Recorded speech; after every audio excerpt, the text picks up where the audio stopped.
సైకిలా ఇప్పుడే కొంటానుండమ్మా. 100 వేసాను, 1000 అయ్యింది. 1000 వేస్తాను, 1,00,000 అవుతుంది. అప్పుడు ఏది కావాలంటే అది కొంటానమ్మా నీకు. ఇదా బెట్టింగ్ యాప్ అమ్మా. డాడీ మీకు ఒక చిన్న స్టోరీ చెప్తాను, వింటారా? చెప్పమ్మా.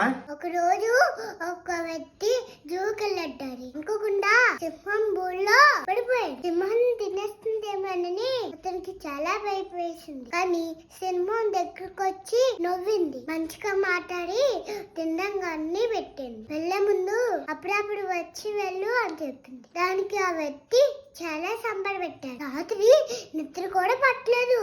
ఉదయాన్నే మళ్ళీ జూకెళ్ళాడు. అలా కొన్ని రోజులు కలిసే సింహం తనతో అన్నది, ఎప్పుడు నువ్వే వస్తావా, ఈ ఫ్యామిలీని కూడా తీసుకురా అంది. తర్వాత రోజు ఆ వ్యక్తి తన ఫ్యామిలీని తీసుకొని జూకెళ్ళాడు. ముందే వాళ్ళ ఫ్యామిలీని అందరినీ చంపేసింది. అది చూసి తనకు తానే ఉడేసుకొని చనిపోయాడు. ఇక్కడ సింహం ఎవడు కాదు డాడీ, మీకే తెలియకుండా మీ ఫ్యామిలీలోకి వస్తుంది, మొత్తం నాశనం చేసేస్తుంది. జాగ్రత్త.